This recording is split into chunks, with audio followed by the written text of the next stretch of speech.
Yo, what is up, Canes fans? It is the Beast, Brian London. Welcome back to the channel. If you could do me a favor before we get going, if you have not already subscribed to the channel, just do that. Then hit the thumbs up. That lets the Google machine know that, hey, this video's okay. And if you would hit the little bell, and that'll notify you when new videos have been posted.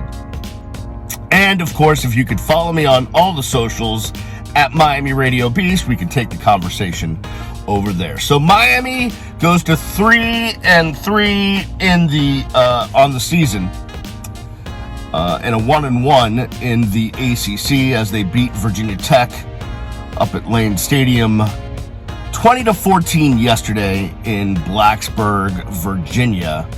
It wasn't pretty for Miami, although I was kind of hoping for the shutout, but that did not happen. It got a little too close for comfort towards the end. But some takeaways from the game yesterday, and I think I tweeted about this, so if you want to go look at that tweet, feel free. It's over on my Miami Radio Beast Twitter account, which is a lot of things for a lot of people, and we'll see if you like what I got there. But one, it's good to see Tyler Van Dyke, who really was going through it mentally. And I think there was probably a lot to go into that. There was, he talked about feeling the negativity after he talked about the college atmosphere at Miami and that whole situation. And I think he had to brush that out. But also, I think, there's a learning curve and kind of a transition period when you go to a new offense and have a new offensive coordinator. And TVD likes to sling it. And the beginning of the year, they really tried to go with this, we're physical, we're going to run the football offense. And I think it took a bye week and some communication and all of that for the coaches to come around and see that, well, we got this quarterback that's got some tools. We should probably use the pass to set up the run and not the other way around. And I think it just seems to me from the outside looking in that Tyler feels more comfortable in an offense that is basically the premise is let me throw the football a lot. And he did yesterday, and he did a good job of it. And I think he had 10 targets yesterday, so he's spreading the ball around. And so that's a good thing. Now, the run game is kind of a mystery, but there are some things to look at. One, they didn't have Henry Parrish yesterday. He was hurt. I don't know if Rooster got hurt, but it seemed like he was playing less as the game went on. That could have been just a figment of my imagination. But certainly, Thad Franklin had a couple of good dashes. We saw Stanley out there. They need to improve in the run game, but part of that is, of course, predicated on good offensive line play.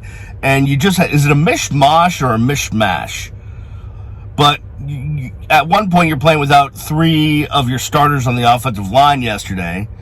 And when you're mixing those 5 guys around, I can tell you from experience, listen, you can, one guy can come in and one guy can come out, and they've practiced with that, that guy that comes in, that sub. But sometimes when you start getting to a group of 5 guys that haven't practiced a lot together, that really impacts the way a line can work together in both run block and pass pro.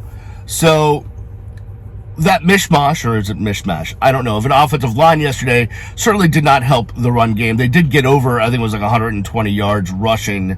So that's better than nothing. I think they averaged somewhere just over 4 yards per carry, which is better than the North Carolina game where it was 1.75. But you need to do better. You need to be able to run the ball when you have to run the ball. You have to be able to do that. And I know that Mario and Gaddis and this whole entire offensive staff wants to be, physically intimidating and out physical the other team and all of that stuff. but they're not there yet. So there's that. Now, I really loved the way that Will Mallory was playing yesterday, and it sucked that the dude targeted him and he left the game after that, and hopefully he's okay, because I think he was really happy. He was about to have a huge breakout game. And then Ladson, obviously, yesterday. And then, of course, we cannot talk enough about Colby Young. This young dude comes in from Lackawanna Community College. We got a little bit of a history with Lackawanna up there in Scranton, PA, home of Dunder Mifflin, of course. The Electric City. Sorry, I'm going through office shout-outs. But Bryant McKinney, famously of Lackawanna Community College. But Colby Young out of Binghamton, the Binghamton Patriots, by the way. See, I'm wearing Patriots. Chooses Miami, comes in just before the start of camp, and it takes him a little bit. Everyone's like, why didn't Colby Young play this early? We told you he was going to be so good. Well, is it possible he didn't know the offense yet? Is it possible he wasn't ready to play yet? It could be possible. This kid looks like he's going to be outstanding. 6'5", big receiver, need that, and he's got hands. I love this kid. He is someone to definitely think about as far as on the rise. And I like it a lot. Daddy likey with Colby Young. So that's good. Didn't see, I was hoping that we'd see, let me look at the stats. I actually printed the stats today. Was hoping that we'd see more Skinner. He had 4 targets, 2 catches. I mean, so he got some of the game. But I really want to see more from him. So the offense, I think it could have been I think they could have done more, especially in the second half. Offensively, they didn't. But, there were some things to be excited about.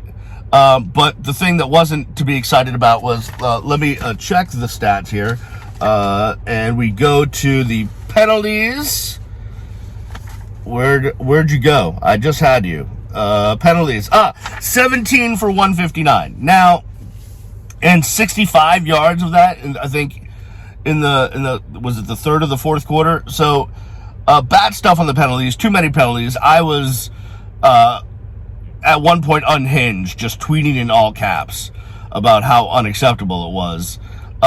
You can't have that many penalties. And I understand when you got a bunch of new guys in the offensive line, there's going to be pre-snap stuff, right? The offsides, all that stuff. I get that, but just uncalled for stuff in penalties. You cannot have 157 penalty yards. It's just not conducive to winning football games, and it definitely puts you behind the 8 ball, if you will, in the fourth quarter as Virginia Tech's trying to make a comeback. Just killing yourself, shooting yourself in the foot. You can't have that. I'm sure they'll get that. Listen, if there's one coaching staff I know that is not going to tolerate that kind of mishigots, if you will, it is this coaching staff, because they are all business. This coaching staff is all business. Mario is all business. Maybe too much business. We could actually talk about that at some point. So Miami gets the win. Then it's Duke next week at The Rock, a 12:30 game. And Duke is, Duke and UNC had a shootout last night. And Duke is not a bad football team. Virginia Tech, I don't think is very good. Which, leaves me less confident in Miami's victory.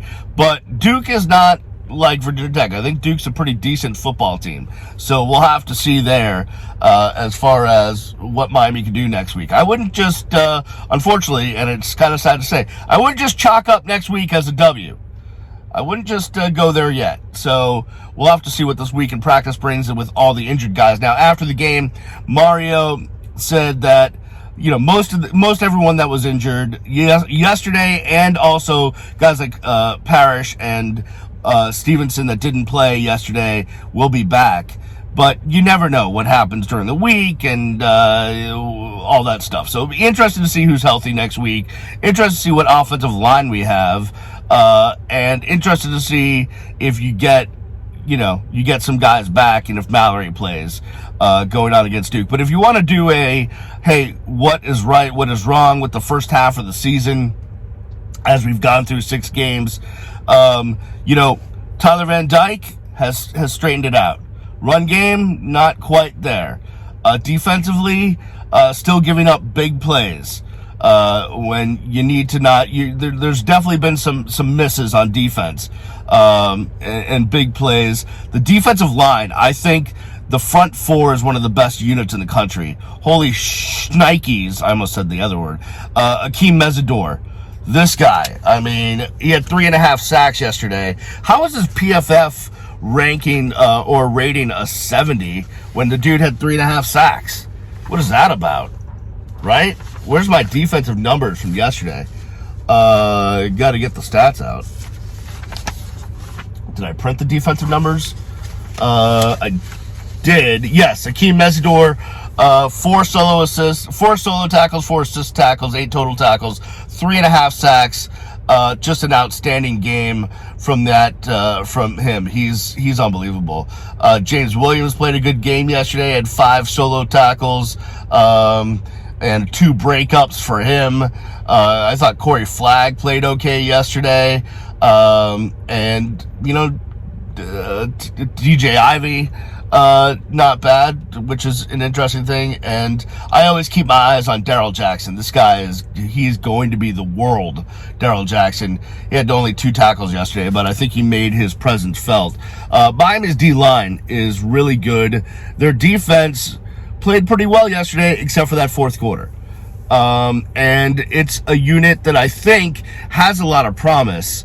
I do trust both Kevin Steele and Charlie Strong to get it right, because they're both really good defensive-minded coaches, and I think they're the right guys to have when it comes to this stuff. So that's good. And special teams, Borregales hits 2, Lou Headley's punting at a great clip, did good yesterday. And I think Miami, if they can get their woes on offense, if they can figure out how to get guys healthy and just have the 5 starting offensive linemen and be healthy on offense and realize that Tyler Van Dyke needs to play in a certain offense that is not a Big Ten run the football offense, I think they will eventually be okay. Now, whether that's, in enough time to salvage the season and get more than 5 or 6 wins, we shall see.